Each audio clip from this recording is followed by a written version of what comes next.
My husband gave everyone gifts at Christmas dinner, except me. I'm sitting at a $5 million dinner table, and every person at it is a thief. To my left, my mother-in-law is wearing a diamond brooch I paid for. To my right, my husband, Julian, is toasted to family while his mistress's text is vibrating against his thigh. I built this empire with my bare hands, but tonight, I'm the only one without a gift. Julian just leaned in and whispered that I'm predictable. He thinks he's leaving me tomorrow with every cent I own. He doesn't know I've already liquidated the accounts. He's about to find out exactly what happens when you try to trap an architect in her own house. They say silence is golden. Growing up in the South, that's the first thing they teach a girl. Silence is your grace. Silence is your modesty. Silence is the lace veil you wear so no one sees the fire behind your eyes. But sitting at my own mahogany dining table in the heart of Buckhead, Atlanta, my silence wasn't a virtue. It was a weapon being forged in real time. The room smelled of expensive things, Fraser fir, expensive bourbon, and the cloying, sweet scent of vanilla candles that Evelyn, my mother-in-law, insisted on lighting. It was a smell that usually meant home. Tonight, it smelled like an interrogation room. My husband, Julian, stood at the head of the table. He looked magnificent, I have to give him that. He wore a charcoal suit I'd bought him for our anniversary, $3,000 of Italian wool that hugged his shoulders perfectly. He held a crystal glass of Macallan 18, the amber liquid catching the light of the chandelier. He looked like the king of the world, and why wouldn't he? He was standing in a $5 million house he didn't pay for, surrounded by a family he didn't support, about to perform the greatest act of his life. Around the table sat the court. There was Evelyn, draped in silk, her eyes darting around the room, always calculating the net worth of the people she spoke to. There was Sarah, Julian's younger sister, sipping her wine with a bored pout, her phone vibrating incessantly against the tablecloth. And then there were the cousins, the hangers-on, who only showed up when the invitations were printed on heavy cardstock. "Family," Julian began, his voice booming with that practiced, effortless charm. "This year has been transformative. We've seen growth, we've seen success, and I wanted to make sure this Christmas reflected the love I have for the people who stand by me." The people who stand by him. I sat at the opposite end of the table, the anchor of the family, the one who worked 60-hour weeks at the architecture firm I built from the dirt up. I looked at my hands. They were steady, surprisingly steady. Julian reached under the tree. The rustle of wrapping paper sounded like dry leaves under a predator's feet. "For Mom," he said, stepping toward Evelyn. He handed her a small velvet box. Evelyn gasped, her hand flying to her throat in a gesture so rehearsed it belonged on a stage. She opened it, a diamond brooch, a vintage piece, delicate and blinding. "Oh, Julian," she cried, her voice cracking with forced emotion. "It's beautiful. You're too good to your mother." She didn't look at me. She knew who signed the checks. She knew Julian's consulting firm hadn't seen a client in 18 months. But in this room, reality was whatever Julian said it was. "For Sarah," Julian continued, a large orange box. Hermes, a handbag that cost more than a mid-sized sedan. Sarah actually squealed, dropping her phone to clutch the leather. "Julian, you remembered," she laughed. Then came the cousins. Watches, tech, envelopes that I knew contained travel vouchers. One by one, the table filled with the spoils of my labor. The room was a cacophony of thank yous and you shouldn't haves. And then the silence returned. Julian sat back down. He smoothed his tie. He picked up his glass. There was one spot on the floor under the tree that was empty. There was one person at the table whose hands were still folded on a white linen napkin. Me. I waited. I kept my face as still as a frozen lake. I wanted to give him every opportunity. Maybe there was a card? Maybe he was waiting for the big reveal. I watched his eyes. That's where the truth lives. Julian looked at me. His gaze swept over my face, not with guilt, not with apology, but with a terrifying, blank indifference. It was the look you give a piece of furniture you've decided to replace. "A toast," Julian said, raising his glass higher, "to a year where we finally have everything we deserve." "To family," the table roared. They drank, they laughed, they began to eat the prime rib that I had spent 4 hours preparing, and I sat there, staring at my empty plate, feeling the weight of 10 years of marriage evaporate into the steam of the gravy. I wasn't sad. That's the thing people don't tell you about betrayal. If it's deep enough, it doesn't hurt. It just turns you into a ghost. I sat there, a ghost at my own feast, watching them consume my life. Before I reveal the secret I was holding under that table, I want you to look at the screen. If you're watching this, feeling the sting of that empty seat, and you haven't hit that subscribe button yet, ask yourself why. Are you afraid to see a woman stand up? Or are you the kind of person who sits at the table and watches others get ignored? Subscribe now, or if you're too cowardly to join us, go to the comments and explain why you think silence is a better option. I'm reading every word. I picked up my wine glass. I didn't drink. I just swirled the red liquid, watching it stain the sides of the crystal. "Julian," I said. My voice wasn't loud, but it cut through the laughter like a razor through silk. The table went quiet. Sarah paused with a piece of meat halfway to her mouth. Evelyn narrowed her eyes. "Yes, darling?" Julian asked. He didn't even have the decency to look uncomfortable. "I think you forgot something," I said. I tilted my head, a small, polite smile playing on my lips. "The tree looks a bit lonely on the left side, don't you think?" Julian chuckled. It was a dry, hollow sound. "Oh, Mel, don't be like that. We talked about this. We're adults. I thought we agreed that, well, after the year you've had, you'd prefer the quiet of a nice dinner over more things." "The year I've had," I repeated. "You mean the year I broke ground on the waterfront project? Or the year I doubled the firm's revenue?" "Now, Melissa," Evelyn interjected, her voice dripping with artificial concern. "A wife shouldn't brag about her ledger at Christmas. It's unseemly. Julian has worked so hard to keep this family's spirits up. Surely your gift is the joy of seeing him happy." The joy of seeing him happy, with my money, with my life. I looked at Sarah. She was wearing a smirk. She knew. She was wearing $5,000 of my hard work on her arm, and she was enjoying the fact that I had nothing. "You're right, Evelyn," I said, my voice as smooth as polished marble.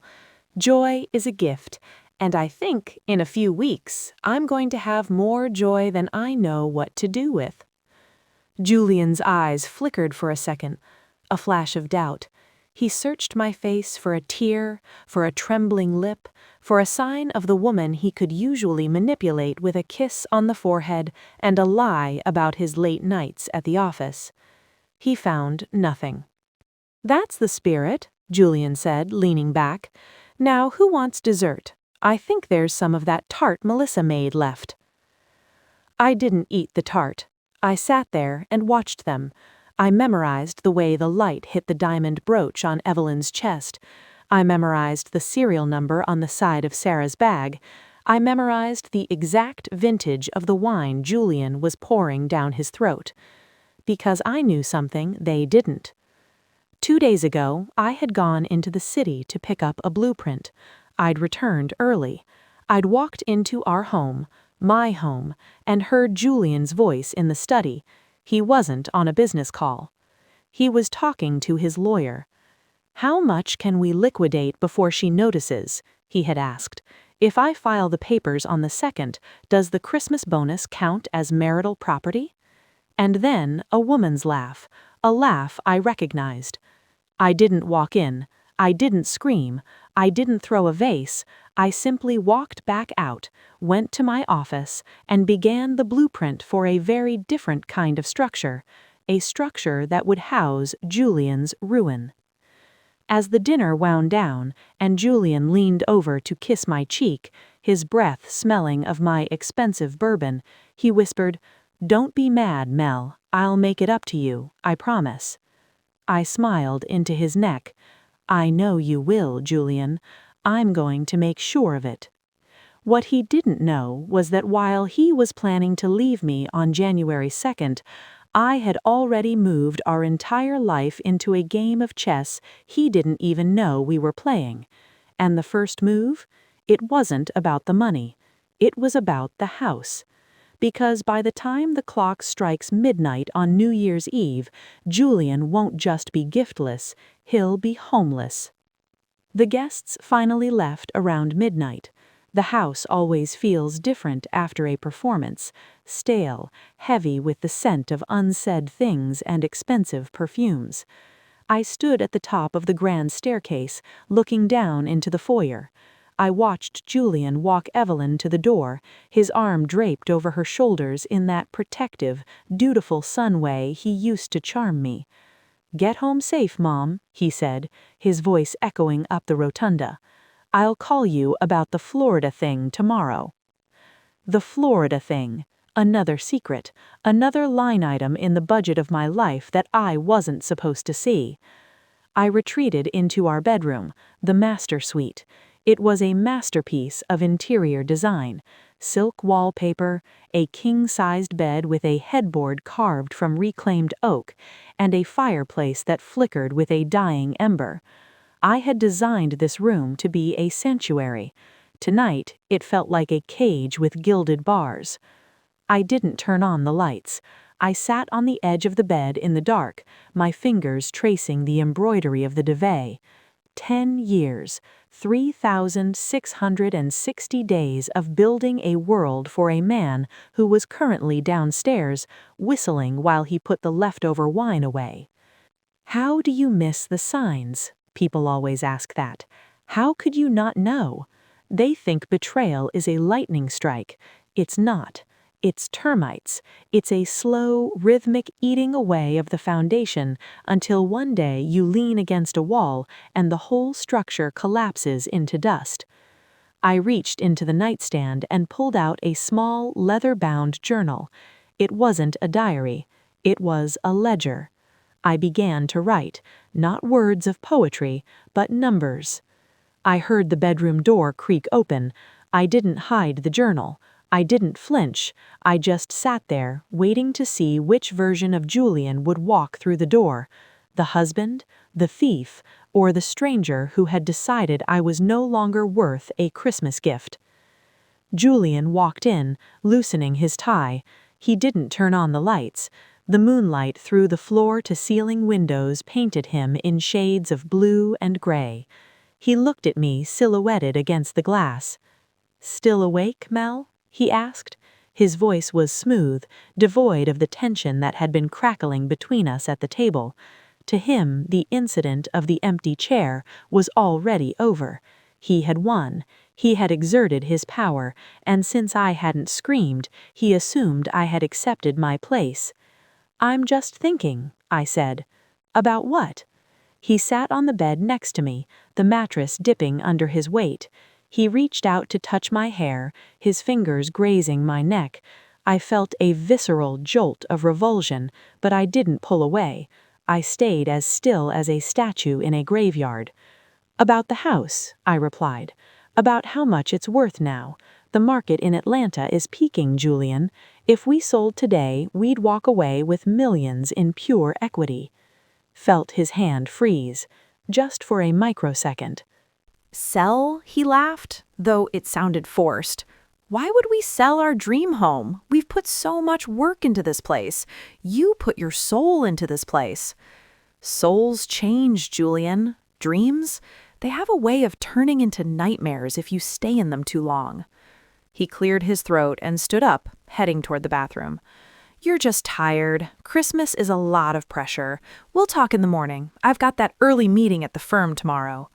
The firm? He meant the competitor, the people who were paying him under the table to leak my proprietary designs for the Midtown development. He thought I was blinded by love. He thought I was too busy being the perfect wife to notice that my own husband was selling the blueprints to my empire. As the water ran, I opened my phone. I went to the hidden app, the one that mirrored his text messages. I hadn't looked at it since dinner. New message from Office Admin. Heard the dinner was a hit. Did she buy the "I forgot" excuse? I'm wearing the necklace you got me right now. Can't wait for January 2nd. The condo is almost ready. I looked at the screen until the light burned my retinas. Office Admin wasn't just Sarah's contact for his mistress. It was my own junior architect, Maya, a girl I had mentored, a girl I had given a bonus to so she could pay off her student loans. The betrayal wasn't a circle, it was a web. Julian, Evelyn, Sarah, and Maya, they were all in it. They were all feeding off the life I had built, like parasites on a host that had finally started to wither. I closed the phone. I didn't cry. I felt a strange, chilling sense of clarity. If they wanted a ghost, I would give them one. I would be the most haunting presence they had ever encountered. The next morning, Atlanta was blanketed in a gray, humid mist. I woke up at 5 a.m., long before Julian. I watched him sleep. He looked so innocent when his eyes were closed, just a man who liked nice things and didn't want to work for them. I went downstairs to the kitchen. The mess from the night before had been cleared by the cleaning crew I paid for, but the ghost of the dinner remained. I sat at the island with a cup of black coffee and my laptop. It was time to look at the Florida thing. Julian thought he was clever. He had opened a shell company, J.R. Heritage Holdings. Very original. He'd been funneling maintenance fees from our joint household account into this company for 14 months. Small amounts at first, $500 here, $1,000 there, but lately the leaks had become a flood. $20,000 last month alone. I traced the wire transfers. They weren't going to a bank. They were going to a property management firm in Destin, Florida. A beach house. He wasn't just leaving me for Maya. He was planning a whole new life with the money he had stolen from the woman who gave him everything. I called my private investigator, Marcus.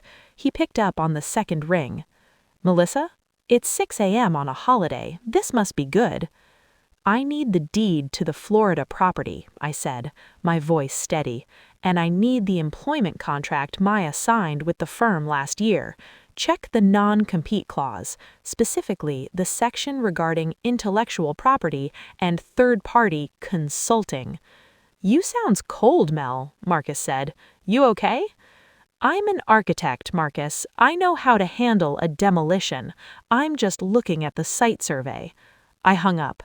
I spent the next 3 hours moving, not the money, not yet. That would trigger an alert. No, I was moving the liability. See, Julian didn't understand the law as well as he thought he did. He thought that because we were in a community property state, he was entitled to half of my firm, but he forgot one very important detail. The firm wasn't owned by me, it was owned by a trust established by my father 2 years before I even met Julian, and that trust had a morality and fidelity clause buried in the fine print. If a spouse was found to be actively working against the interests of the firm, they didn't get half, they got 0. And if they were found to be embezzling, they got a lawsuit that would bury them for 3 lifetimes. At 9 a.m., Julian came down, dressed for his meeting. He looked refreshed. He poured himself a cup of coffee I'd made. "I'll be back late tonight, Mel. Don't wait up. Sarah and I are meeting a potential investor for that new project I told you about." "Of course," I said, not looking up from my laptop. "Is this the Florida thing Evelyn mentioned?" Julian paused, the coffee cup halfway to his lips. He gave a sharp, nervous laugh. "Oh, you know, Mom, she gets her wires crossed. It's a development in North Georgia. Mountain cabins, very niche." "Mountain cabins," I repeated. "Sounds lovely, very quiet, a good place to hide." Julian narrowed his eyes. "What does that mean?" I finally looked at him. I gave him the most beautiful, vacant smile I had in my arsenal. "Just that everyone needs a getaway, Julian. I hope you find exactly what you're looking for." He lingered for a second, a flicker of suspicion crossing his face, but his ego was too large to let the suspicion take root. He kissed the top of my head, the same spot his mistress's text messages had probably been sent from, and walked out the door. As soon as his car cleared the driveway, I stood up. I didn't go to my office. I went to the guest room, the one Sarah stayed in when she needed a break from her own life. I walked into the closet. Sarah was messy. She left receipts, shopping bags, and half-opened mail everywhere. She felt safe here. She felt entitled to my space. I found a shopping bag from the same boutique Julian had bought the brooch from. Inside was a receipt. It wasn't for a brooch. The brooch on Evelyn's neck was a fake, a high-quality cubic zirconia. The receipt was for a 4-carat emerald pendant, 5 times the price of the brooch. Julian hadn't even spent the stolen money on his mother. He'd used his mother as a cover to buy a thank-you gift for his sister for helping him hide the affair. The whole family was a syndicate, and the target was me. I sat on the edge of Sarah's guest bed, holding the receipt for the emerald. I started to laugh. Not a loud, hysterical laugh, but a soft, rhythmic sound that felt like it was cracking my ribs.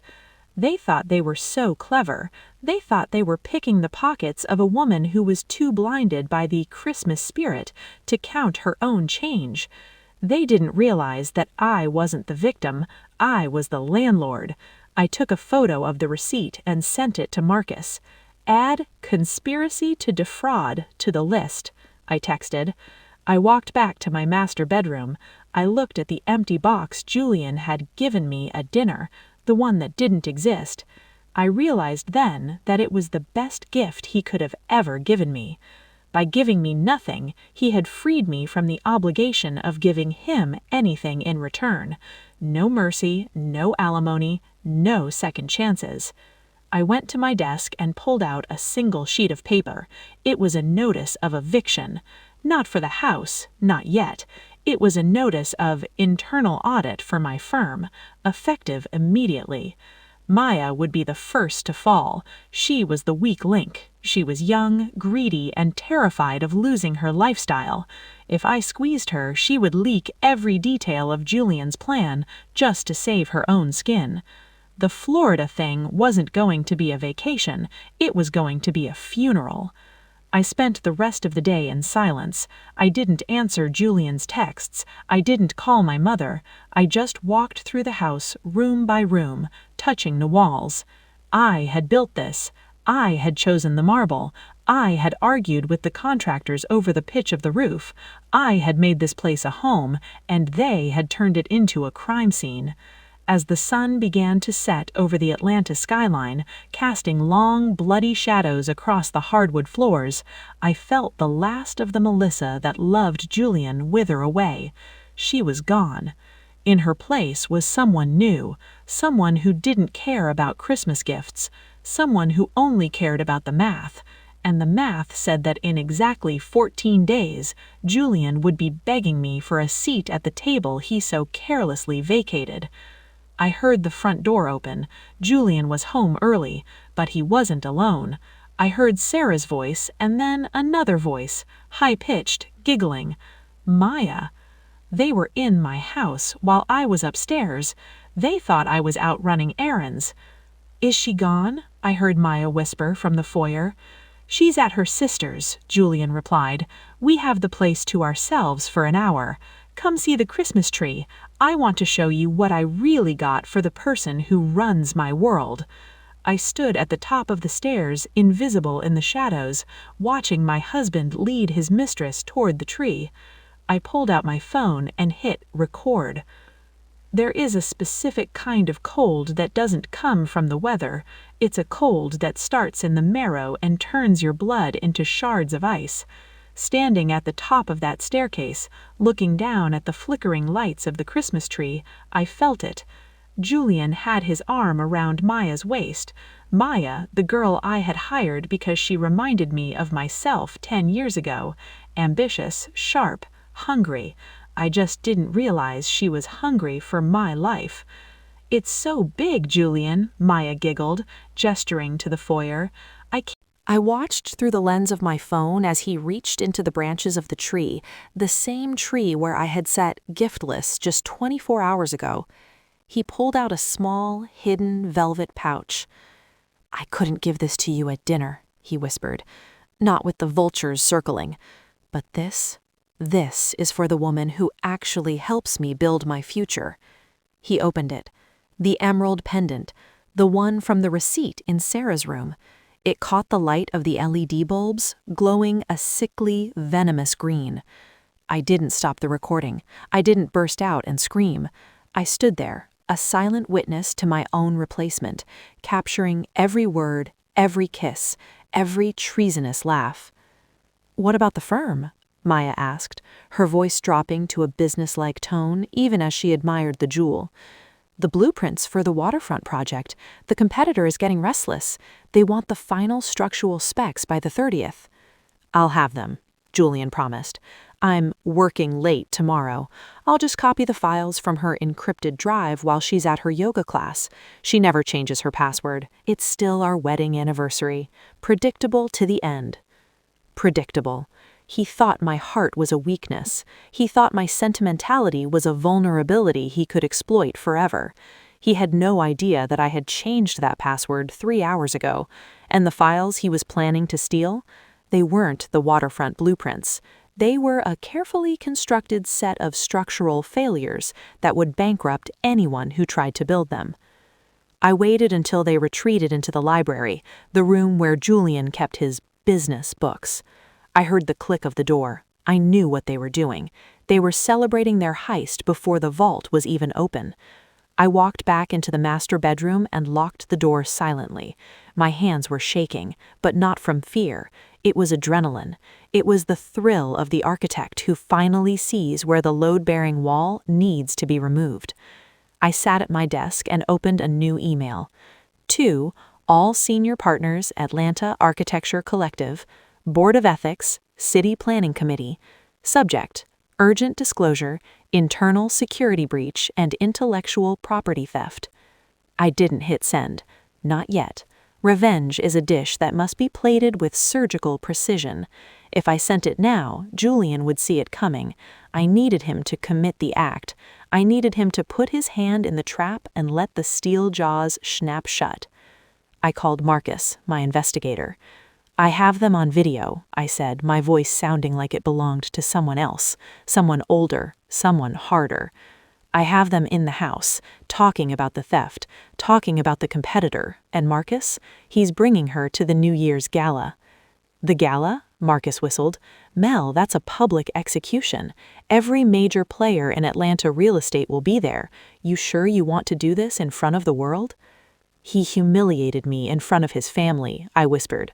"I'm going to return the favor in front of his peers. I want him to realize that when he lost me, he didn't just lose a wife, he lost his access to the sun." The next 48 hours were a blur of calculated silence. I played the part of the grieving, predictable wife to perfection. When Julian came to bed that night, I pretended to be asleep. I felt him climb in, the scent of Maya's perfume clinging to his skin like a funeral shroud. I didn't move. I didn't flinch. I just counted his breaths, waiting for the morning. At breakfast, I was the dutiful hostess. "Julian," I said, stirring my tea, "I was thinking about the New Year's gala. I've already picked out my dress. It's gold. I want us to look like the power couple everyone thinks we are." Julian smirked over his newspaper. "Gold? Sounds expensive, Mel. Are you sure we can afford it? You know, with the restructuring you mentioned?" "Oh, don't worry about the cost," I replied, meeting his eyes with a terrifyingly blank stare. "By the time the gala is over, Money will be the last thing on your mind." He laughed, thinking I was making a joke about my own spending. He had no idea I was talking about the legal fees that were about to consume his soul. By midday, the price of treason began to be tallied. I met with my lead counsel at a small, nondescript cafe in Inman Park. No one would recognize us there. "The embezzlement is clear," Diane said, sliding a folder across the table. "He's moved roughly $400,000 into the Florida Shell Company. But there's more. We found the consulting agreement. He's been receiving monthly retainers from Vanguard Associates, your direct competitors." "How much?" $50,000 a month for market insights, which we both know is code for Melissa's secret sauce. I looked at the numbers. They were so small. Julian had sold our marriage, my trust, and my career for less than the price of a mid-sized office building. "I don't want a divorce settlement, Diane," I said, leaning forward. "I want a total stripping of assets. I want the house, the trust, the Florida property, and I want a judgment for the return of every cent he took from the firm. I want him in debt so deep he'll have to work until he's 90 just to pay the interest." Diane looked at me, a flicker of respect and maybe a little fear in her eyes. "And what about the mistress, Maya?" "Maya is a professional, and professionals follow the money. When Julian's accounts are frozen on the night of the gala, she'll drop him before the champagne goes flat. But I have a special gift for her, too, a non-compete lawsuit that will make sure she never draws so much as a stick figure in this state again." The day before the gala, the trap was set. I left my laptop on the kitchen island. I had created a folder titled Waterfront Project Final Structural Specs. Inside were files that looked identical to my work. The math was beautiful. It was elegant. It was also completely, fundamentally flawed. If a firm tried to build based on those specs, the foundation would crack within 6 months. It was a poison pill. I went to the spa. I got a massage. I had my hair done. I sat in the steam room and let the last of the anger sweat out of my pores. I needed to be calm. I needed to be the architect again. When I returned home, the laptop had been moved 2 inches to the left. The USB port was slightly warm. Julian was in the living room, humming a tune, a glass of bourbon in his hand. He looked jubilant. "Good day, Mel," he asked, his voice booming with a false warmth that made me want to vomit. "Productive," I said. "Very productive. And you?" "The best," he grinned. "I think the new year is going to start with a real bang." "Oh, Julian, you have no idea how right you are." I walked upstairs to find my gold dress, but as I passed the guest room, I saw Sarah, his sister, coming out clutching her Hermes bag. She looked at me with a smirk that was almost a laugh. "Big night tomorrow, Melissa. I hope you're ready for the surprise Julian has for you. It's going to be unforgettable." I smiled back, a cold, predatory baring of teeth. "I'm sure it will be, Sarah. By the way, that's a lovely bag. Enjoy it while you can. Leather has a way of shrinking when the climate changes." She frowned, confused. I didn't stay to explain. I had a gala to attend, and I had a seat to prepare, at a table where Julian was no longer invited. The night of the Atlanta Real Estate Gala. The St. Regis was glowing. The air was thick with the scent of lilies and ego. Julian looked like a star. He was wearing a custom tuxedo, his hair perfectly coiffed.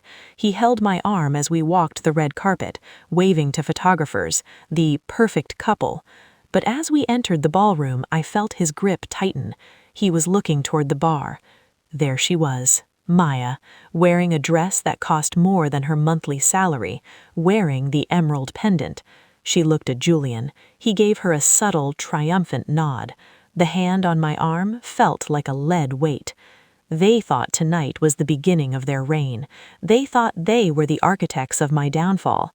They didn't realize that I had already called the wrecking ball, and it was swinging right toward the center of the room. The St. Regis ballroom was a sea of black ties and silk gowns. In Atlanta, this is where the kings and queens of the skyline come to crown their successors. I felt every eye on us as Julian and I moved through the crowd. To them, we were the blueprint of success, the handsome, charming husband and the brilliant, stoic wife. Julian's hand was firm on the small of my back. To anyone else, it looked like a gesture of affection. To me, it felt like a shepherd leading a lamb to the altar. He was radiant, practically vibrating with the secret knowledge of the files he had stolen from my laptop just hours before. "Smile, Mel," he whispered, his breath warm against my ear. "Everyone is looking. Let's give them a show." "Oh, Julian," I murmured, my eyes scanning the room for my targets. "The show hasn't even started yet." I saw them. In the corner, near the ice sculpture, stood the partners of Vanvard Associates, the men who had been paying my husband to bleed me dry. And standing just 3 feet away, draped in midnight blue silk and that stolen emerald, was Maya. She looked at Julian. He gave her a subtle, triumphant nod. The hand on my arm felt like a lead weight. They thought tonight was the beginning of their reign. They thought they were the architects of my downfall. They didn't realize that I had already called the wrecking ball, and it was swinging right toward the center of the room. The color drained from his face so fast, it was like watching a candle go out. He looked at me, searching for a spark of accusation. I gave him nothing but a glass calm expression. We reached the group. Robert Sterling, the CEO of Vanguard, a man who had tried to buy my firm 3 times and failed, grinned like a shark. "Melissa, you look expensive," Robert said, his eyes flicking to Julian. "And Julian, always a pleasure to see a man of such diverse talents." "Diverse indeed," I said. I turned my head slightly toward Maya, who had suddenly become very interested in the bubbles in her glass. "And Maya, dear, I didn't know junior architects at my firm could afford an emerald of that caliber. Is it a family heirloom or perhaps a bonus for a job well done?" Maya's hand shook. A drop of champagne spilled onto her glove.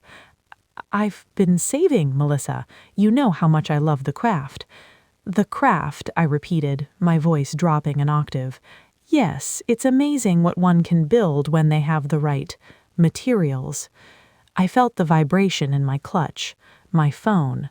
A text from Marcus. "The freeze is live. All accounts. Personal, joint, and JR Heritage Holdings. He's officially broke as of 10 seconds ago." I smiled at Robert Sterling. "Robert, I hear you've recently acquired some new structural plans for the waterfront project. I hope you did your due diligence. In my experience, a foundation built on theft tends to crumble." Robert's smile faltered. Julian stepped forward, trying to regain control. "Melissa is just being modest, Robert. She's always protective of her work. Shall we get a drink, Mel?"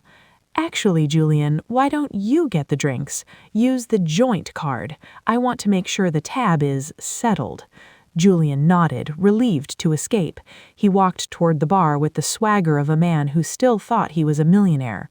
I watched him. I watched the way he pulled out his wallet, the leather one I bought him in Florence, and handed the gold card to the bartender. I didn't follow him. I stayed with Robert and Maya. "You know, Robert," I said, leaning in as if sharing a secret, "in architecture we have a term for a structure that looks perfect on the outside but is hollow on the inside. We call it a facade. Usually they're the first things to burn when the heat gets turned up." Across the room, at the bar, the heat was arriving. I watched the bartender swipe Julian's card once, twice, then he looked up and said something. Julian frowned. He swiped it again. He pulled out another card, the one for the shell company. Denied. I could see Julian's back stiffen from across the room. He reached for his phone, his movements frantic. He was trying to log into the banking app. He was trying to find the $400,000 that was currently sitting in a secure escrow account held by my attorneys. Julian came back to the group, his face a ghostly shade of gray. He wasn't holding drinks. He was holding his phone like it was a live grenade. "Mel," he stammered, his voice cracking. There's a glitch with the bank. I need to call someone. Excuse me." "A glitch?" I asked, my voice ringing out just a little too loud, catching the attention of the nearby tables. "That's strange. I checked our accounts this afternoon. Everything seemed so transparent." I turned to Maya. Maya, honey, you look pale. Maybe you should take Julian to the coat check. I'm sure he has something he needs to tell you. Or maybe Robert can help. After all, he's been paying Julian so much consulting money lately. Surely he can cover a bar tab." The silence that followed was absolute. Robert Sterling's eyes went wide. He looked at Julian, then at me, then at the surrounding crowd of developers and city officials, who were now staring. "Melissa," he hissed, "what are you doing?" "I'm performing an audit, Robert, and the results are in. My husband is a thief, my employee is a spy, and your firm? Your firm just bought a set of blueprints that are going to cost you $50 million in lawsuits the moment you try to file them with the city." Julian grabbed my arm, his fingers digging into my skin. "Melissa, shut up. You're crazy. You're making a scene." "No, Julian," I said, leaning in so close our noses almost touched. "I'm making a statement, and if you don't take your hand off me in the next 3 seconds, the 2 clothes squad officers standing by the entrance are going to come over here and explain the Florida thing to everyone in this room." He let go. He backed away, his eyes darting around the room like a trapped animal. He looked at Maya, looking for support. Maya was already backing away. She wasn't looking at Julian anymore. She was looking at the security guards. She was looking at the exit. She was a professional after all, and the money was gone. "This isn't over," he hissed, though his voice lacked any real power. It was the sound of a man drowning in shallow water. "You're right," I whispered. "It's only the first domino, Julian. Wait until you see what happens to your mother's house tomorrow morning." The gala didn't end with a scream. It ended with a whimper. Julian fled into the Atlanta night, leaving Maya standing by the ice sculpture, her emerald pendant suddenly looking like a noose. I didn't stay to watch her cry. I didn't stay to hear Robert Sterling's excuses. I walked out of the St. Regis, the gold of my dress shimmering under the streetlights, looking for all the world like a woman who had just won a war. But the real betrayal, the one that would truly hollow me out, wasn't waiting for me at the ballroom.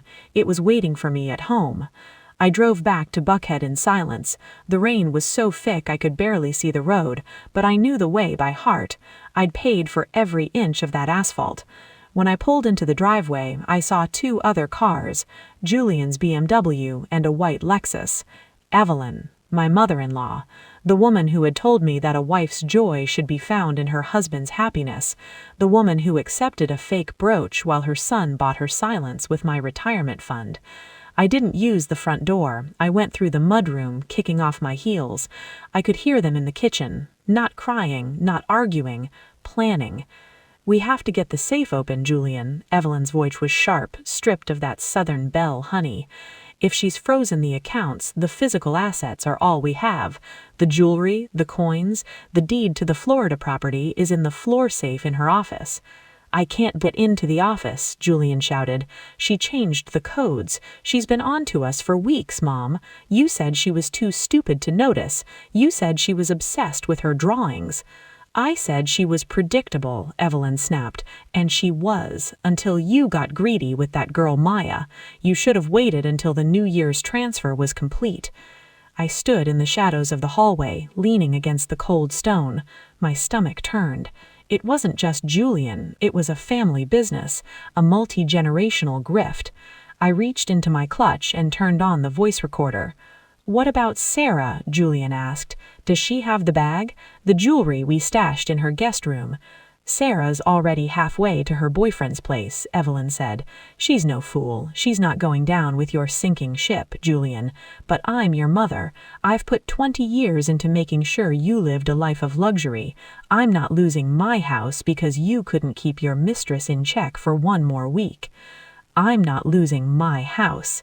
The house Evelyn lived in, a charming cottage in Morningside, wasn't hers. I had bought it for her when her husband died. I put it in Julian's name as a gesture of trust. I thought I was protecting a widow. In reality, I was just funding the headquarters of the people who were dismantling my life. I stepped out of the shadows and into the kitchen light. The silence that followed was so heavy it felt like it might collapse the floor.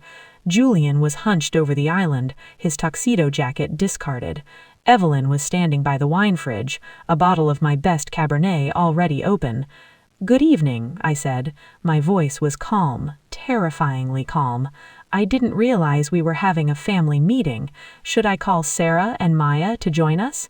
I'm sure they'd love to contribute to the liquidation discussion. Evelyn didn't even flinch. She set the wine glass down and smoothed her skirt. "Melissa, dear, you always did have a flair for the dramatic, but let's be adults. You've had a good run. You've played the successful architect, the queen of the hill, but you don't belong here. You never did." I looked at her. I looked at the woman I had called Mom for a decade. I don't belong in the house I paid for, in the life I built. "You were the engine, Melissa," Evelyn said, her voice dripping with a new-found venom. "Engines are meant to be used until they're worn out, and then they're replaced. Julian is a heritage. He deserves a woman who understands that, a woman like Maya who knows how to support a man's vision instead of overshadowing it with her spreadsheets." Julian wouldn't look at me. He was staring at the floor. "And you, Evelyn," I asked, "what do you deserve? A fake diamond brooch? Or perhaps an eviction notice?"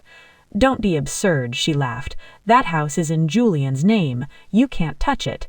"Is it?" I pulled a folded document from my clutch. I had prepared this months ago, not out of suspicion, but out of professional caution. "You see, Evelyn, when I bought that house, I didn't give it to Julian as a gift. I put it in a corporate lease-to-own agreement under the firm. Since Julian has been fired for cause, theft, embezzlement, and corporate espionage, all firm-related assets are being reclaimed, effective, 3 minutes ago." Julian finally looked up. "You can't do that. That's my mother's home." "No, Julian, that's my asset. And since you've spent the last year draining our joint accounts to fund your Florida nest, I've decided to sell the Morningside cottage to cover the deficit. The movers will be there at 8 a.m. tomorrow." Evelyn's face finally cracked. The mask of the Southern lady shattered, revealing the desperate, greedy woman beneath. You wouldn't put an old woman on the street." "I'm not putting you on the street, Evelyn," I said, leaning over the counter until I could smell the wine on her breath. "I'm putting you in a position where you have to rely on your son's consulting income. I'm sure Julian can find a very nice studio apartment for both of you, somewhere predictable." "You think you've won," Julian hissed, standing up.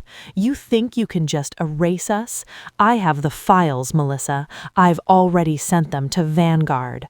They're going to build that project, and I'm going to be the lead consultant. I'll make 10 times what I took from you." I smiled. It was the smile of a woman who had just watched a man walk off a cliff he didn't know was there. "Oh, Julian," I whispered, "did you really think I'd leave the real specs on a laptop in the kitchen? Check your email. Check the news. Robert Sterling just got a call from the city inspector. There's a warrant out for the seizure of his servers. And guess whose digital signature is all over those stolen and dangerously flawed blueprints?" Julian's phone buzzed on the counter, then Evelyn's. I watched the color drain from the room, not just from their faces, but from the very air. "The structural integrity," Julian whispered, his eyes scanning the screen. It's a death trap. If they build it, people die," I finished for him, "and you signed off on it. You sold them a weapon, Julian, and in the eyes of the law, that makes you a conspirator in a criminal negligence suit that will last for the next 20 years. I picked up the bottle of Cabernet and poured the rest into the sink. "Now," I said, my voice echoing in the hollow kitchen, "get out of my house, both of you, before I decide to tell the police about the physical assets you were just planning to steal from my safe." They were gone. The taillights of Julian's BMW faded into the Atlanta mist, carrying away the man I thought I knew and the woman who had pretended to be my mother. The house was finally quiet. No more forced laughter, no more vibrating phones, no more lies hanging in the air like heavy dust. I stood in the center of the foyer, still wearing my gold gala dress. In the moonlight, the sequins looked like scales. armor I had worn to a battle I never wanted to fight. You'd think that winning would feel like a rush. You'd think the moment of victory would be loud, but it's not. Victory, when it comes from the ashes of a 10-year marriage, is the quietest thing in the world. It's the sound of a heart that has finally stopped trying to beat for someone else. I walked slowly through the rooms. I didn't turn on the lights. I wanted to see the house for what it really was, without the stage lighting. In the kitchen, the half-empty wine glass Evelyn had left sat on the counter. A red stain was drying on the marble, a permanent mark on a surface I had promised to keep pristine. I went to the living room and sat on the floor in front of the Christmas tree. The lights were still twinkling. Red, green, gold. Meaningless colors now. I looked at the spot where the gifts had been. I looked at the empty chair where I had sat, invisible, while my life was being auctioned off to the highest bidder. I reached out and touched a branch. I thought about the first Christmas we spent here. We didn't have furniture yet. We ate pizza on a moving blanket, and Julian promised me that as long as we had these 4 walls, we'd never be cold. He was right. I wasn't cold. I was numb. How do you mourn someone who is still alive? How do you bury a boast that is still walking around, breathing your air, and spending your money? You don't. You just realize that the person you loved never existed. He was a sketch, a beautiful structural rendering of a man that lacked any real load-bearing capacity. I had spent a decade building a pedestal for a man who was actually a sinkhole. I stood up and walked to the master suite. I opened the walk-in closet. Half of it was empty, the half Julian had cleared out in his frantic, desperate exit.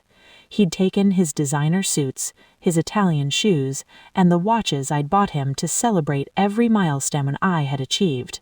But he had left the memories.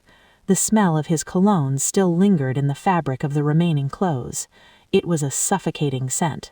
I grabbed a trash bag. I didn't fold them. I didn't reminisce. I shoved every remaining tie, every stray sock, every shirt that bore the ghost of his presence into the black plastic. I wasn't just cleaning a closet, I was clearing the site for a new build. By 3 a.m., the emotional fallout had settled like ash. The grief was still there, a dull ache in my chest, but the architect was back in control. I sat at my desk in the home office, the one Julian couldn't hack, and opened a secure file. The final phase. Revenge isn't just about taking things away, it's about ensuring the person can never build again. Julian thought the gala was the climax. He thought the frozen accounts were the end of the story. He had no idea that I hadn't even called the inspectors yet. I picked up the documentation Marcus had sent over. It wasn't just the embezzlement, it was the Florida thing. The beach house in Destin wasn't just a getaway for him and Maya.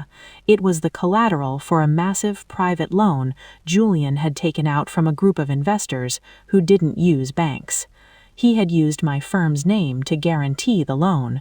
If the firm disavowed him, which I had done at the gala, those investors would be looking for their money, and they wouldn't be sending legal notices. I picked up my phone. I had one more gift to give this holiday season. I dialed a number I had memorized from Julian's deleted logs. Not Maya, not the lawyer, the lead investor in the Florida property, a man named Silas, who ran a private equity firm that operated in the gray spaces of Atlanta's construction boom. "Silas," I said, my voice steady as a heartbeat. "This is Melissa Heritage. We haven't met, but you have something of mine, or rather, you have something my ex-husband promised you using my name." "Mrs. Heritage," a gravelly voice replied. "I was wondering when you'd call. We heard about the gala. Quite a performance." "The performance is over, Silas," I said. "Now we're in the settlement phase. I'm calling to let you know that Julian no longer has any affiliation with the Heritage firm. Any contracts he signed using our credentials are null and void." "That puts us in a difficult position, Melissa. Julian owes us a significant return on that Destin project." "I know. I said, a slow smile spreading across my face in the dark room.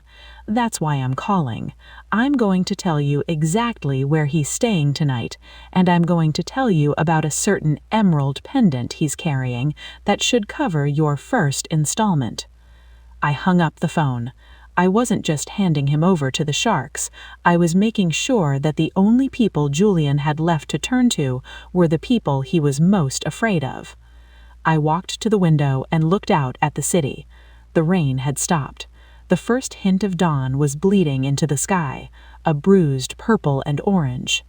Tomorrow, Evelyn would be evicted. Tomorrow, Maya would be served with a career-ending injunction. And Julian would be learning that when you steal from an architect, you don't just lose your home, you lose your foundation.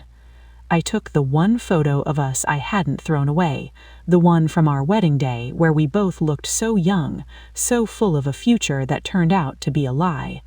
I held the corner of the frame to the candle on my desk. I watched the edges curl.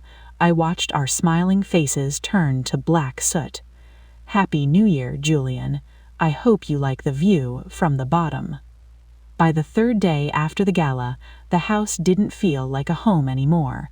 It felt like a crime scene I was meticulously processing. I had stopped wearing the gold dress and the silk robes. Now I wore black, utility clothes, the kind I wore to construction sites when I needed to get into the dirt. I was in Julian's private study. He locked it, of course. He thought a keypad and a heavy oak door were enough to keep me out. He forgot that I was the one who designed the security layout for this entire wing. I didn't go for the desk drawers, too obvious. I went for the built-in bookshelves. Behind a collection of vintage leather-bound books I knew he'd never read, was a secondary wall safe. Julian was a man of patterns. He used the same 4-digit string for everything, his first sports car year. I expected to find more jewelry, maybe a passport, maybe the title to a car I didn't know about. I didn't expect to find the blue file. It was a thin cerulean folder. Inside were no bank statements, no love letters from Maya. Instead, there were photographs, grainy, long-lens shots of a construction site in North Atlanta, the Summit Ridge project. Summit Ridge had been my firm's biggest failure 3 years ago. Subgrade reinforcement skipped. Concrete mix altered.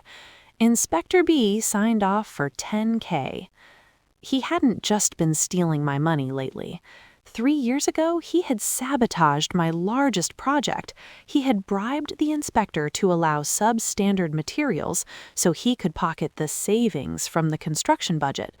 He didn't just forget my Christmas gift. He had tried to bury my career in 10 tons of falling concrete. I sat on the floor of the study, the blue file spread out around me. The betrayal I felt at the gala was a paper cut compared to this. This was attempted murder of my reputation, of my livelihood, and potentially of the workers on that site. He had watched me break down. He had watched me doubt my own mind, my own talent, while he sat in the next room counting the $10,000 he'd made from the bribe. "Marcus," I said when he picked up. I didn't wait for a greeting. "I found it, Marcus. The Summit Ridge collapse, it wasn't an accident. It was Julian." "What?" Marcus's voice was sharp. "Mel, that's a felony. That's racketeering and reckless endangerment." "I have the ledger, Marcus. I have the name of the inspector he bribed. I have the photos of the skipped reinforcements. He kept it all like a trophy." Why would he keep evidence of his own crime? "Because Julian is a narcissist," I whispered. "He didn't see it as a crime. He saw it as a smart business move. He kept it in case he ever needed to blackmail the inspector again. But now it's the rope I'm going to use to hang him." Revenge was no longer about the house. It was no longer about the money. If I went to the police now, Julian would get a lawyer. He'd use the money he had left, or the money his investors gave him, to fight. He'd claim I planted the file. The case would drag on for years. I didn't want a trial. I wanted a confession. I looked at the name of the inspector in the file. Billings. I knew Billings. He had retired shortly after the Summit Ridge incident. He lived in a quiet suburb in Cobb County. I knew exactly how to handle a man like Billings. Men like that are only brave when they think they're invisible. I packed the file into my bag. I grabbed my car keys. "Marcus," I said back into the phone, "I'm going to visit an old friend. I want you to call the city attorney's office. Don't tell them everything yet. Just tell them that the heritage firm is reopening the internal investigation into Summit and that we have newly discovered physical evidence." I drove to Billings' house as the sun began to set.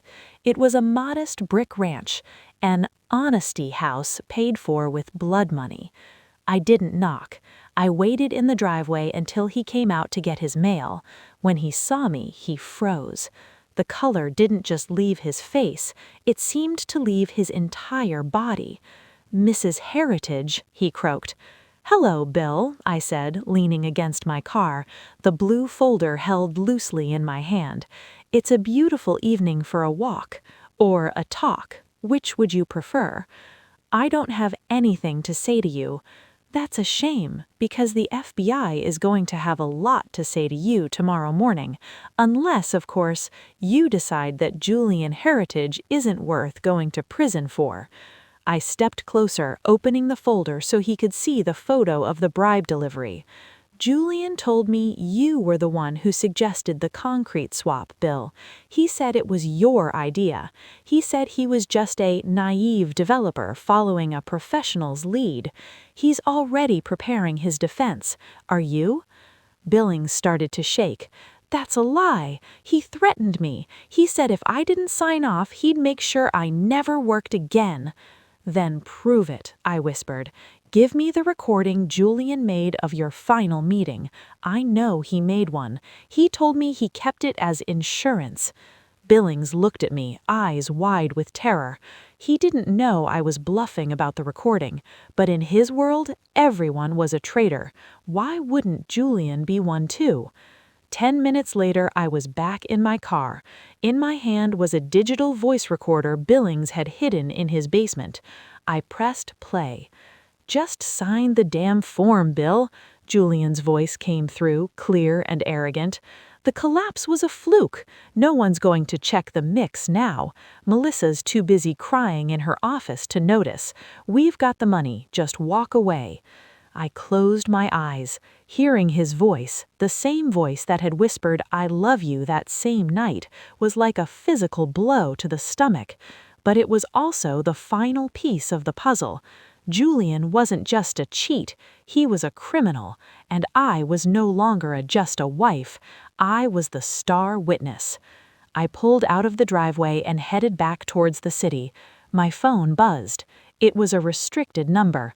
"Melissa?" It was Julian. He sounded frantic. He sounded like a man who had just realized the wolves were at the door. "Melissa, we need to talk. I'm at the apartment. Silas's men. They're here, Mel. They're asking questions I can't answer. You have to help me, for the sake of the family."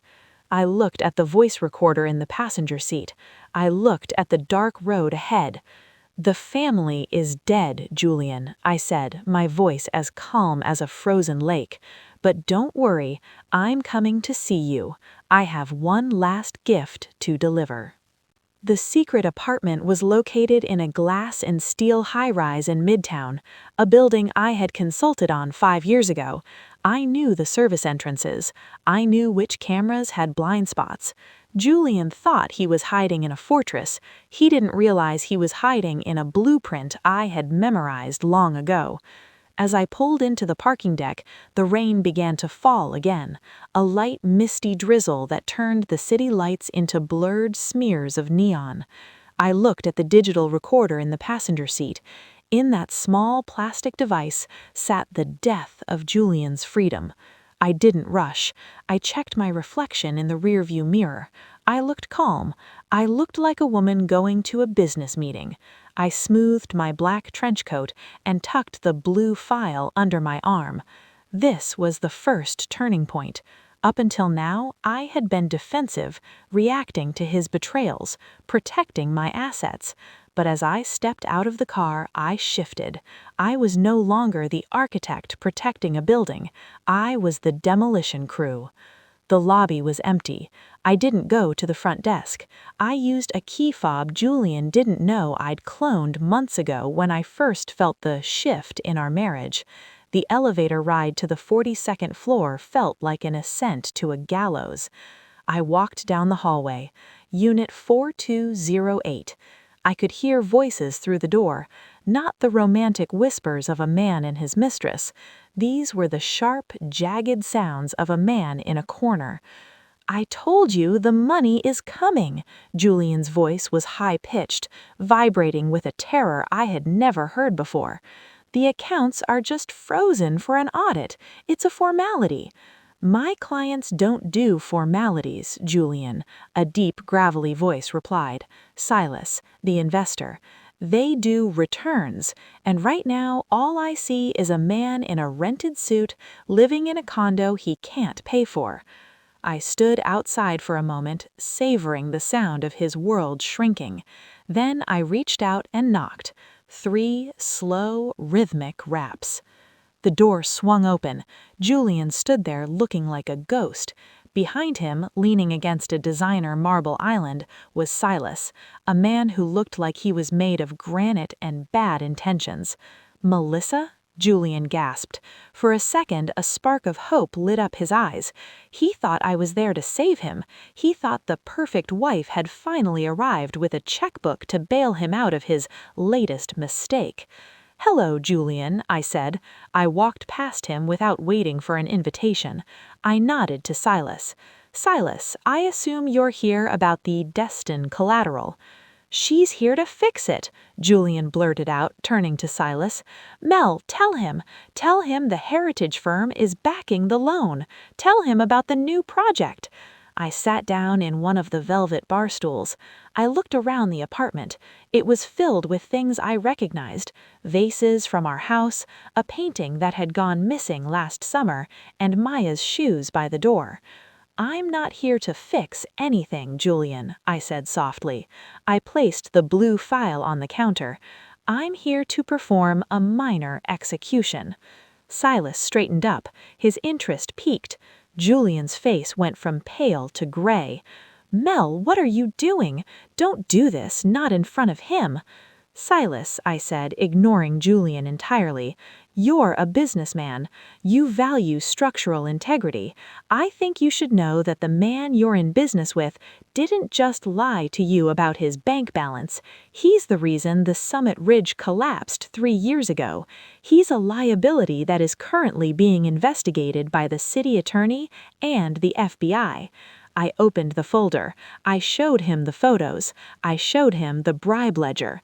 If you stay connected to him, your investment becomes part of a federal racketeering case. They'll seize your assets as part of the investigation. But if you walk away now and hand over the keys to the Destin property to me, since it was bought with my embezzled funds, I might forget to mention your name when I hand this file to the authorities tomorrow." Silas looked at the file. "Why?" he whispered. "I was doing it for us, Mel, to give us a cushion, to make sure we never had to worry about money again." "No, Julian," I said, standing over him. "You did it because you're small. You couldn't handle being the husband of a successful woman, so you tried to break the woman to make yourself feel tall. You didn't just steal my money, you tried to steal my talent. You wanted me to believe I was a failure so I'd never leave you." Julian flinched as his own words filled the room. "That recording, where did you get that?" "It doesn't matter," I said. I leaned down, my face inches from his. "Here is what's going to happen. You have 1 hour to pack a bag. You are leaving this apartment. You are leaving Atlanta. If I see your face or your mother's face or your sister's face in this city after tonight, I hit send on the email to the FBI. "You're bluffing," he hissed. "You'd destroy your own firm's reputation to get to me." My firm's reputation is built on my work, Julian, and I've already drafted the press release. I'm the one who discovered your fraud. I'm the one who reported it. I'm the hero of this story. You're just the structural failure that had to be removed. I walked to the door. I paused, looking back at the man I had shared a bed with for 10 years. He looked pathetic, a shell of a man in a room full of stolen things. By the way, I said, I called Sarah. I told her about the emerald pendant you gave Maya. I told her you used her loyalty to hide a gift for your mistress that was worth 10 times her bag. Julian's eyes went wide. You what? She's on her way here now, Julian, and she sounded upset. I'd be gone before she arrives if I were you. She has a very loud voice. I stepped into the hallway and closed the door. As I walked toward the elevator, I heard the first muffled scream of an argument starting behind me. The first domino had fallen. Julian was no longer a millionaire. He was no longer a developer. He was just a man with a bag and a family that was about to tear him apart for the scraps that were left. I reached the lobby and stepped out into the rain. I felt lighter, but the revenge wasn't finished. I still had the Florida thing to reclaim, and there was one more person who needed to be dealt with. Maya. She thought she was getting a beach house. She had no idea she was about to be served with the most expensive piece of paper of her life. By day 5, the city of Atlanta felt like a chessboard I had already solved. I was no longer living in the aftermath. I was the architect of the escalation. Julian was hiding in a cheap motel on the outskirts of the city, dodging calls from Silas's men and his own sister. But Maya was different. She was still coming into my firm. She was still sitting in her glass cubicle, wearing the emerald pendant under her turtleneck, waiting for the moment Julian would whisk her way to their Florida kingdom. She thought I didn't know. She thought the gala was just a personal meltdown, a wife's desperate grab for attention. She didn't realize that in my world there are no accidents, only structural intentions. I walked into the firm at 9 a.m. The air in the office went still. My staff looked at me with a mix of awe and terror. They had heard the rumors. They had seen the empty desk where Julian used to pretend to work. I walked straight to Maya's desk. She didn't look up until my shadow fell across her keyboard. Maya, I said, my voice as light as a summer breeze, I need you in the conference room. We have a crisis with the waterfront specs. I saw her swallow hard. She stood up, smoothing her skirt, trying to project the image of the loyal, concerned protégé. Of course, Melissa. I've been reviewing the backup files. I think I found the error. The error. She meant the poison pill I'd planted. She thought she was going to fix it for Vanguard. I led her into the conference room, the one with the floor-to-ceiling glass overlooking the city. On the table sat a single thick manila envelope and a laptop. Sit, I said. I didn't sit across from her. I stood by the window, looking out. You've been with me for 3 years, Maya. I gave you your first lead project. I gave you a bonus when your mother was sick. I treated you like the daughter I never had. And I'm so grateful, Melissa, she whispered, her eyes darting toward the envelope. That's why I'm working so hard to fix this waterfront mess. The mess isn't in the drawings, Maya. The mess is in the metadata. I turned around and tapped the laptop. A screen flared to life, showing a log of every file transfer from my private server to an external IP address, an IP address registered to her home. You've been leaking my proprietary designs to Vanguard for 6 months, I said, my voice dropping to a low, dangerous frequency. And Julian was your courier, but you were the one with the access codes. Maya's face went a sickly shade of gray. She opened her mouth to deny it, but I held a hand. I leaned over the table, my hands flat on the polished wood. But, I whispered, I'm willing to offer you a deal, a test of loyalty, if you will. I want to see how much Julian Heritage really loves you when the walls start closing in. I pushed a burner phone across the table toward her. Call him, I commanded. Tell him the FBI just showed up at the firm. Tell him they're asking about the Florida thing and the Summit Ridge collapse.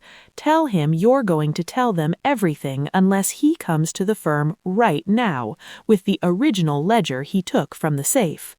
Maya looked at the phone as if it were a scorpion. He won't come, she whispered. He's scared. He'll tell me to run. Then you'll know exactly what you're worth to him, won't you? Call him, Maya, or I call the police. You have 10 seconds. Maya picked up the phone. Her hands were shaking so violently she had to use both to press the buttons. I watched her face as the line rang. Julian, she sobbed into the phone. The tears were real now. Fear is the best actress. Julian, they're here, the FBI. They're asking about the concrete mix from 3 years ago. They have names, Julian. They have billings. You have to come get me. You have the ledger. Tell them it was all you. Tell them I didn't know. I stood there watching the hope die in her eyes. I could hear Julian's voice from where I stood. It wasn't the voice of a lover. It was the voice of a man cutting his losses. You're on your own, Maya, Julian hissed through the speaker. I told you to be careful. I'm already halfway to the state line. If you talk, you're just digging your own grave. I don't know any billings. Delete this number. Maya dropped the phone on the table. She looked up at me, her face a mask of total, crushing realization. He's gone, she whispered. He left me. He didn't leave you, Maya, I said, standing tall. He never had you. You were just a tool he used to try and break me. And now that the tool is broken, he's throwing it in the trash. I picked up the manila envelope. I didn't open it. There is no FBI in the lobby, Maya. Not yet. I just wanted you to hear the truth from his own mouth. I pulled a single document out of the envelope. It wasn't an injunction. It was a resignation letter already typed. Sign this, I said. You leave this building. You leave the city. You give me the pendant now. And in exchange, I won't give the metadata of your leaks to the police. You'll be blacklisted from every major firm in the South, but you'll be free. It's more than you gave me. Maya didn't hesitate. She signed the paper with a shaky hand. She reached for her neck, unhooking the emerald pendant. She placed it on the table. It looked small and ugly in the harsh office light. She said he loved me, she whispered, one last pathetic plea for sympathy. He loves things he can use, I replied, and you're no longer useful. As she walked out of the conference room, defeated and broken, I picked up the burner phone. I looked at the call log. Julian wasn't halfway to the state line. I had GPS trackers on all his stolen assets. He was at his mother's house. He was trying to get the last of the jewelry out of the wall safe before the movers arrived at 8 a.m. I called Marcus. He's at Evelyn's, I said. Call the sheriff. Tell them we have a trespassing and burglary in progress at the Morningside cottage. And Marcus, tell them he's armed and dangerous. I want the full blue light special. I pulled my car to a stop at the end of the block in Morningside.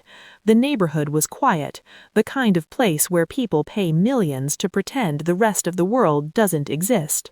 But tonight the illusion was shattering. 3 patrol cars were parked haphazardly on the lawn of the cottage I had bought for Evelyn. The front door was open wide, spilling warm yellow light onto the wet pavement. It looked like a wound. I stepped out of the car. My heart was a hammer in my chest.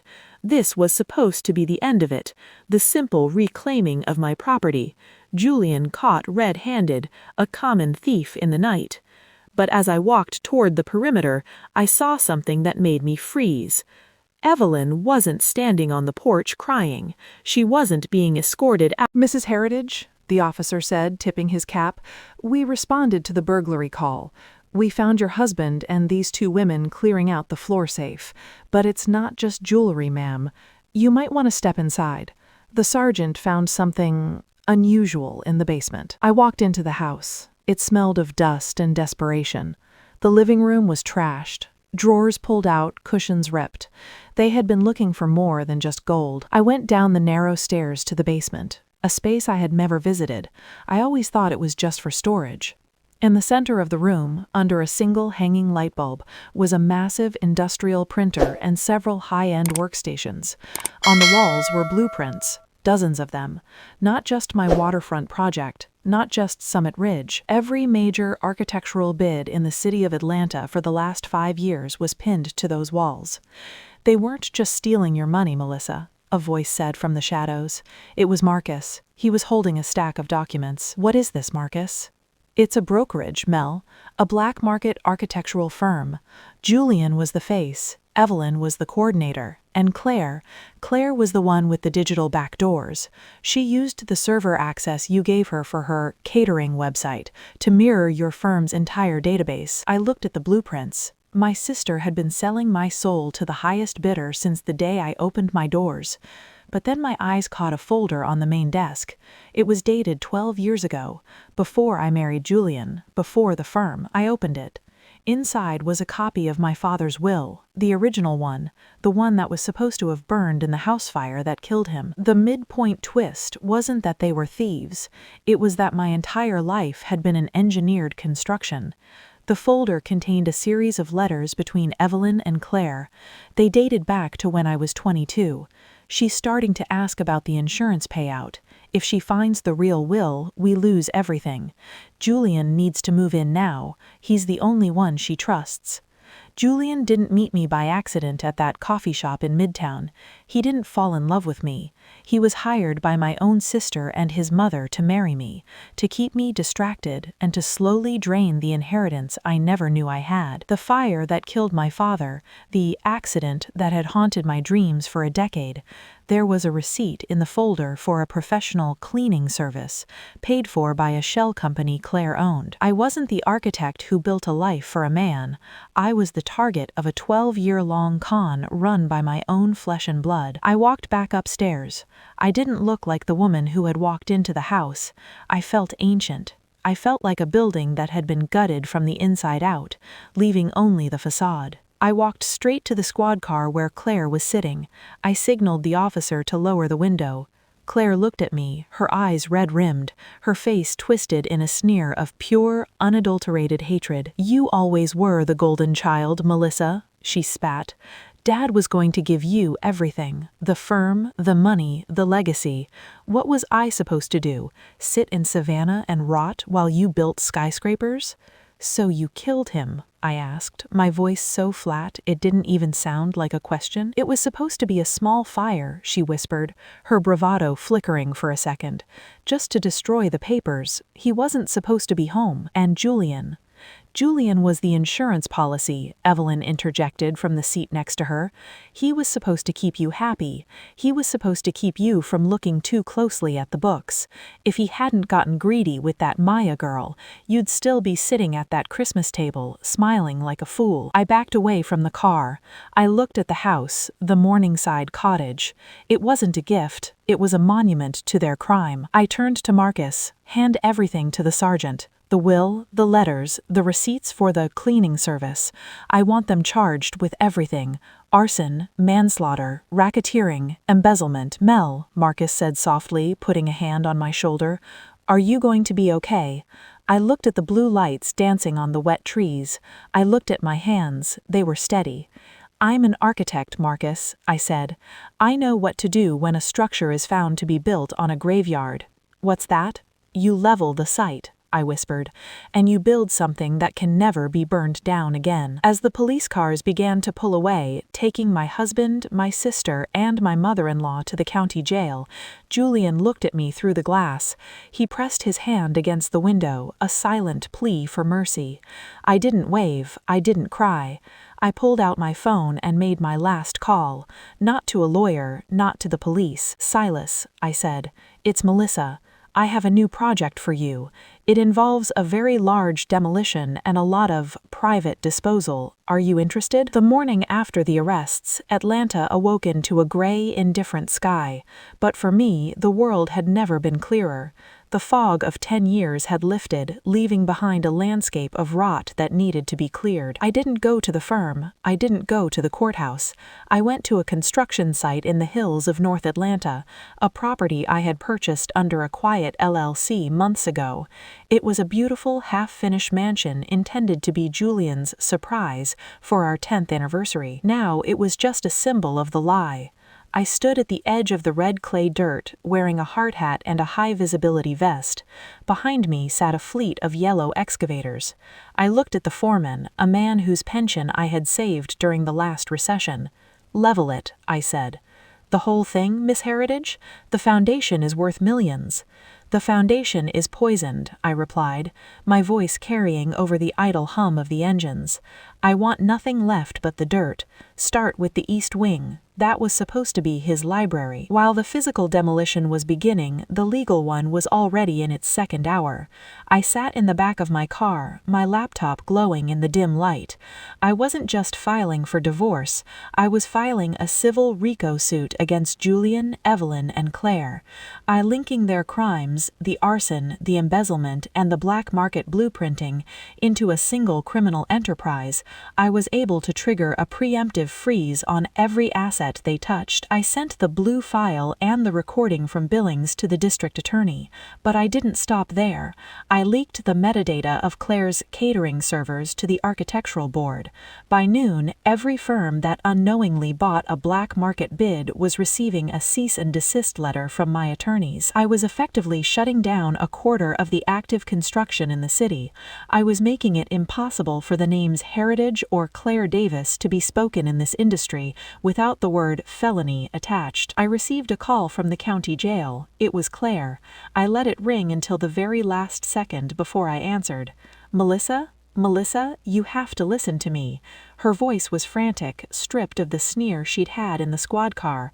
"The guards are saying they're looking into the fire from 12 years ago.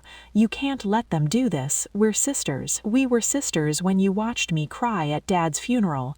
We were sisters when you helped Julian plan his accidental meeting with me. We were sisters when you took my money to pay for the professional who burned our father alive. I didn't know he was inside, I swear." "It doesn't matter what you knew, Claire. It matters what you did. And what you did was build a life on top of a grave. I'm just the one finally digging it up. You're destroying everything, the family name." "I am the family name," I whispered. "You're just a squatter. Goodbye, Claire. I hope the commissary has good catering. It's the last time you'll ever see a kitchen." By 3 p.m., I was at the Morningside cottage. The police tape was still fluttering in the wind. I walked through the empty rooms, listening to the silence. Evelyn's designer furniture was being loaded into a truck, not by movers, but by liquidators. I found her fake diamond brooch on the floor by the radiator. It had been stepped on, the cheap metal bent, the glass stones dull and pathetic. I picked it up. This was the prize she had traded her soul for, a piece of costume jewelry and the chance to live in a house she didn't own. I walked to the backyard. I found a small, neglected garden gadge. I dug a hole with the toe of my boot and dropped the brooch in. Ashes to ashes, fakes to the dirt. The final move of the day was the most public. I called a press conference on the steps of my firm. I didn't hide. I didn't use a spokesperson. I stood before the cameras, the wind whipping my hair, and I told the truth. For 12 years, the Heritage firm has been a target of internal sabotage, but as of today, the cancer has been removed. We are cooperating fully with the authorities regarding the Summit Ridge collapse and the tragic fire that claimed my father's life. To my clients, your buildings are safe, because the person who was trying to weaken them is now behind bars. I saw Robert Sterling from Vanguard in the back of the crowd. He looked like a man who had just realized he was holding a live grenade. He had bought those flawed blueprints from Julian. He was about to be hit with a negligence suit that would end his career. I caught his eye and gave him a slow, deliberate nod. You're next, I thought. As I stepped down from the podium, Marcus leaned in and whispered, "We have a problem. Julian isn't in his cell." My blood went cold. What do you mean? He posted bail. Someone paid it in cash, Mel, a high-risk bond. He's out, and he just checked into a hotel under a name we don't recognize. I looked at the cameras, then at the city skyline. Julian was a cornered animal, and cornered animals don't run, they strike. "Find him," I said, my voice a low growl. "And Marcus, tell Silas to put his men on notice. If Julian wants a final act, I'm going to make sure the curtain falls on him permanently." Julian was out. The news hit me like a physical blow. Someone had paid a $250,000 cash bond for a man who, 24 hours ago, didn't have enough credit to buy a steak dinner. I sat in my parked car outside the firm, watching the rain wash over the glass. My mind raced through the blueprints of his mind. Who would bail him out? Not Evelyn, she was still in a cell, screaming at her court-appointed lawyer. Not Sarah, she had vanished to the coast with whatever jewelry she'd managed to hide. And then it clicked. Vanguard. Robert Sterling wasn't just a competitor, he was a co-conspirator. If Julian went to trial, he'd take the whole industry down with him. Robert didn't bail Julian out because of loyalty. He bailed him out to buy his silence, or to ensure his permanent disappearance. "Marcus," I said into my headset, pulling out of the parking lot and merging into the heavy Atlanta traffic. "Where is he?" "He's moving, Mel. The GPS on his phone was killed the second he walked out of the precinct, but the tracker on the BMW, the one you hid in the wheel well, just pinged. He's headed south, fast." "South? Toward the airport?" "No." Marcus paused, the sound of typing clicking in my ear. "He's past the airport. He's on I-85. He's heading for Florida. He's going to the beach house, Mel. He thinks he can disappear into the panhandle." I gripped the steering wheel until my knuckles turned white. He was going to the one asset he thought he still had. He didn't know that Silas's men were already there. He didn't know that the Florida thing was no longer a sanctuary. It was a kill box. I drove. The 4-hour trip to the Florida border felt like a descent into another world. As the skyscrapers of Atlanta faded into the pine barrens of South Georgia, the civilized veneer of my revenge began to peel away. This was no longer about blueprints or board meetings. This was about the raw, jagged edge of a man who had lost his identity and a woman who had found hers. "Silas," I said, into my headset, pulling out of the parking lot and merging into the heavy Atlanta traffic.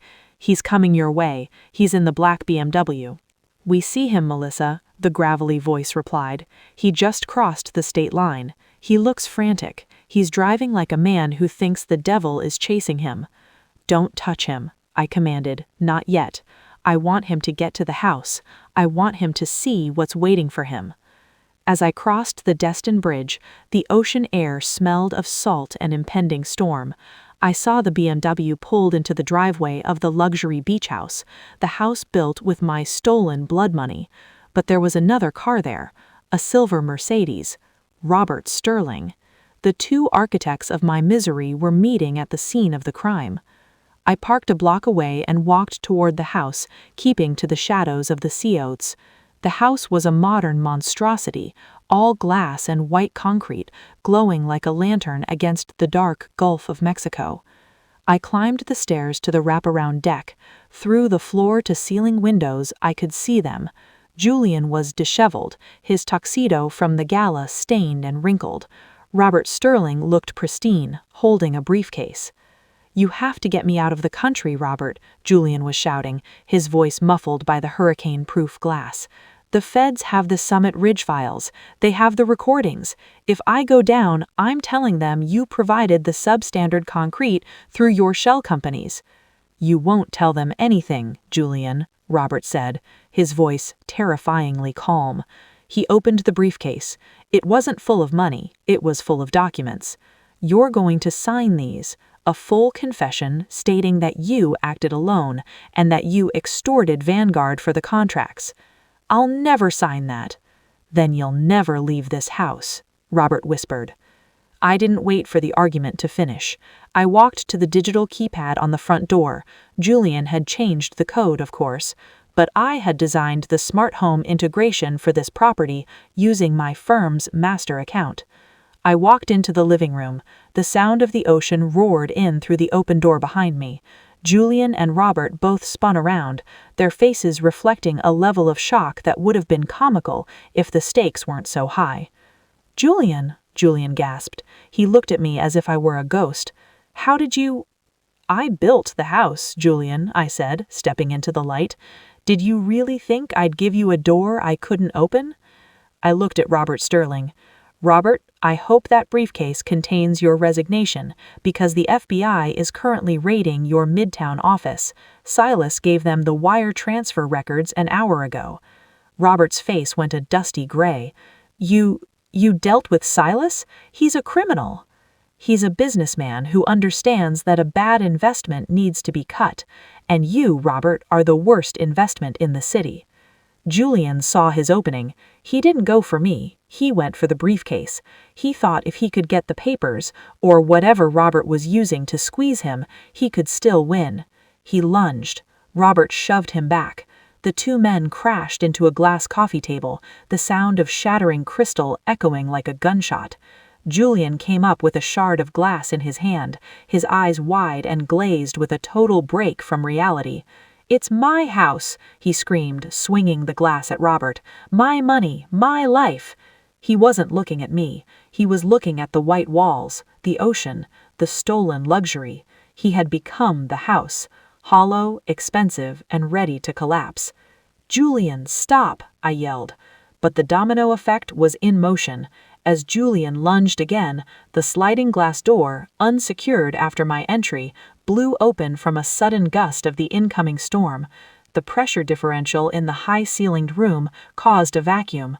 A heavy, decorative marble bust, a portrait of a Roman emperor Julian had bought to represent himself, toppled from its pedestal.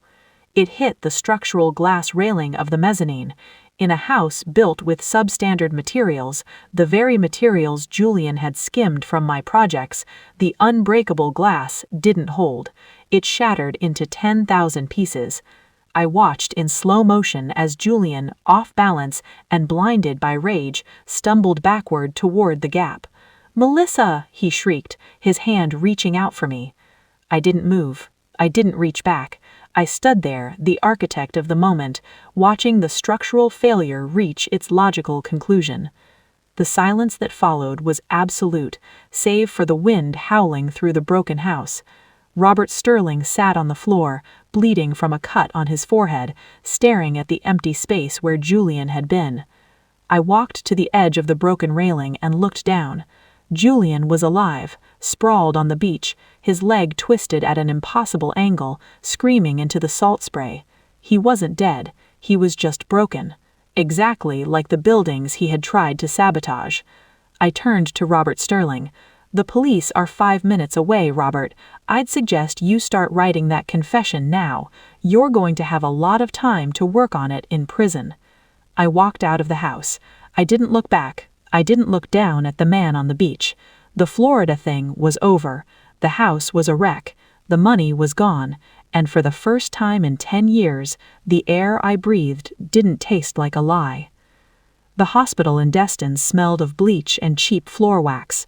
It was a far cry from the lavender-scented halls of the private clinics Julian used to frequent for his stress-related migraines.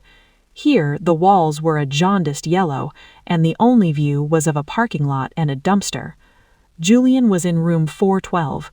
He had survived the fall, but the person who landed on that beach was no longer the man who had toasted to family at Christmas. He was a collection of broken bones and shattered ego, held together by titanium pins and state-funded insurance. I stood outside the door for a long time. I didn't feel pity. I didn't feel anger. I felt the way an inspector looks at a condemned building. It's not about the tragedy, it's about the inevitability of the collapse. I pushed the door open. The room was dark, save for the blue light of the vitals monitor. Julian lay there, his legs suspended in a complex pulley system, his face a map of bruises and surgical tape. He looked small. For 10 years, I had seen him as a giant, a man who occupied every inch of my life. Now he didn't even fill the bed. His eyes flickered open. When he saw me, a strangled sound escaped his throat, half sob, half gasp. "Melissa," he wheezed, his voice a dry rattle. "You came. I knew you'd come. I'm sorry, Mel. I was out of my mind. Robert, he pushed me. He made me do it." "Nobody made you do anything, Julian," I said. I didn't sit down. I stood at the foot of the bed, my hands in my pockets.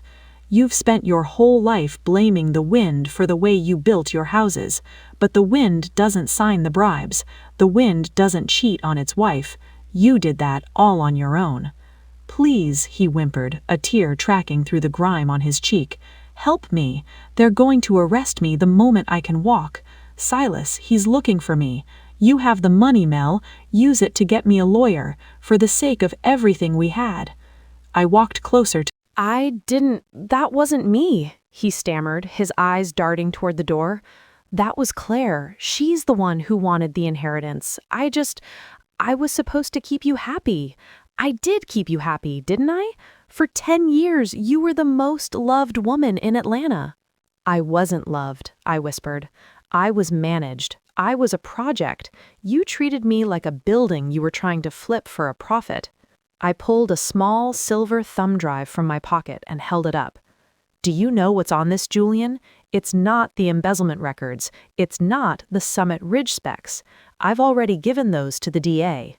Julian's eyes locked onto the drive. "Then what is it?" "It's the metadata from the black market servers," I said. "The ones in Evelyn's basement. I found something your mother and sister didn't want you to see. They weren't just using me, Julian. They were using you."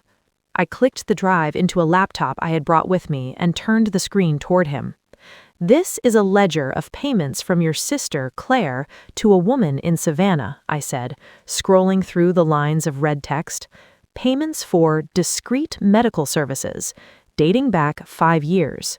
Do you remember when you had that emergency appendectomy while I was away at the conference in Chicago?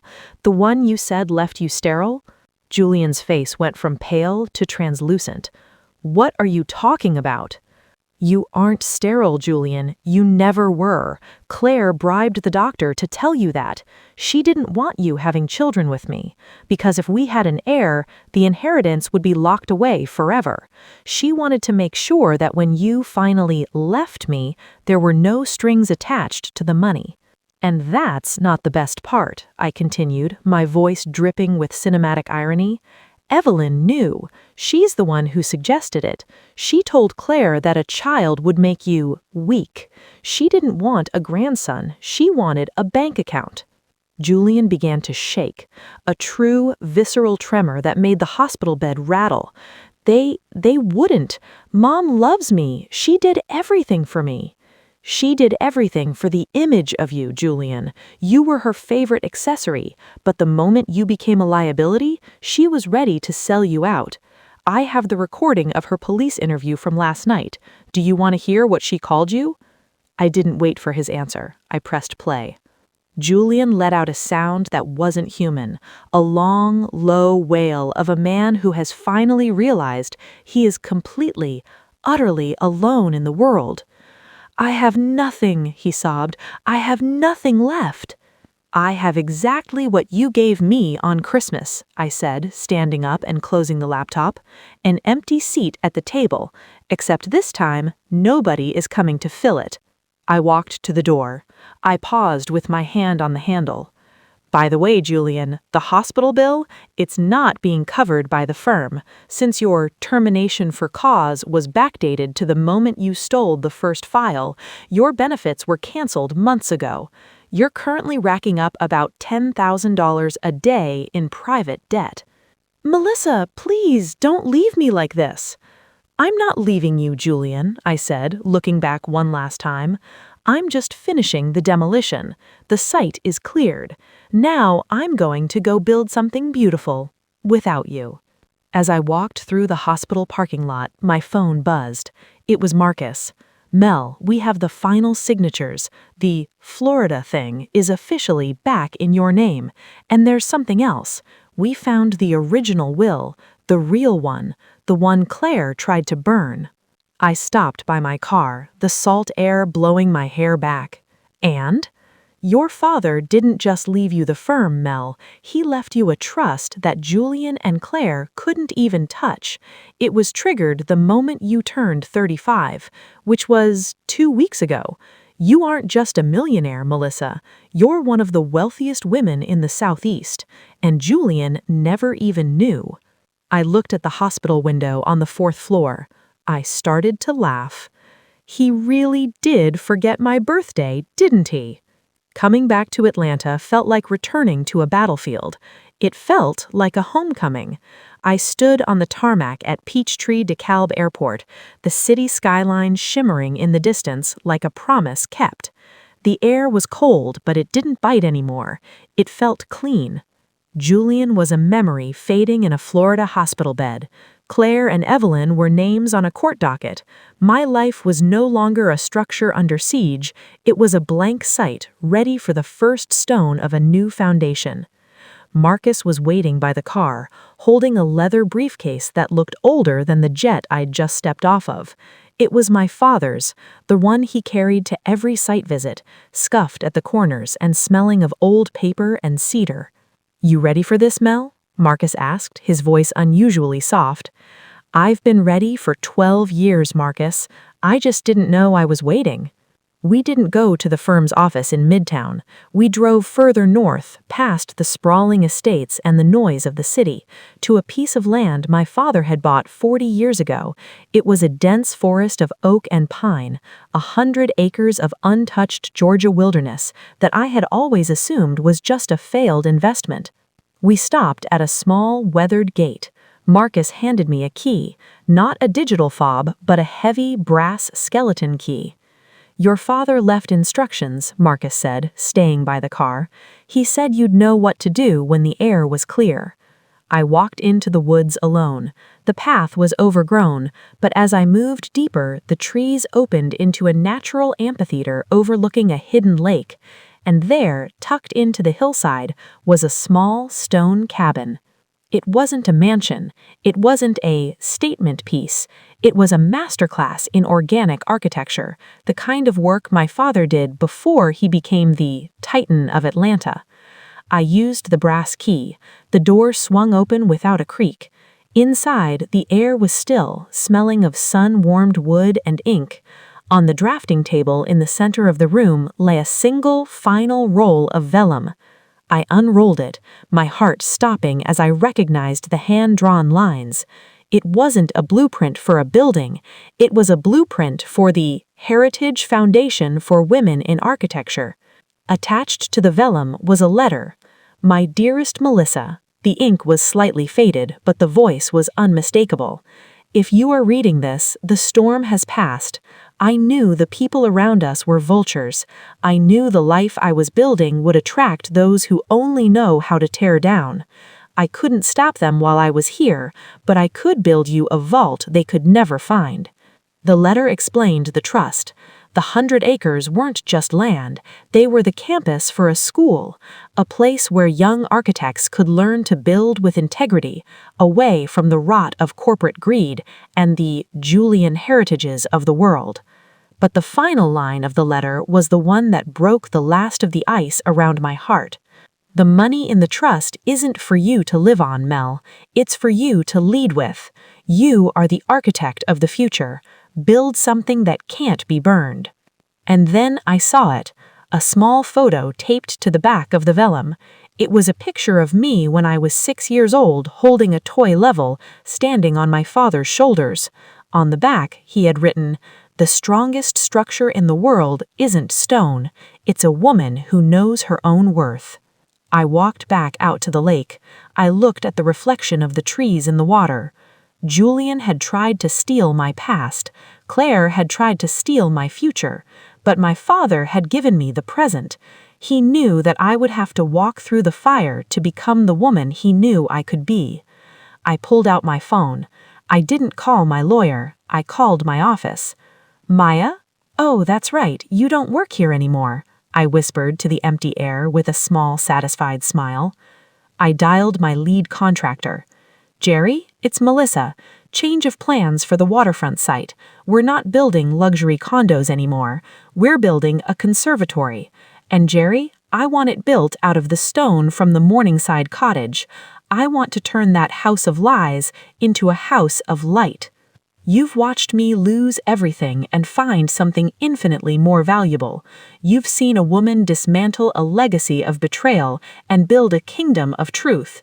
If you're not subscribed by now, you've missed the most important lesson of all. Never bet against an architect who has nothing left to lose. Subscribe to be part of the new build. If you still think Julian was the victim, go to the comments and stay there. We're moving toward the sky." The final shift was complete.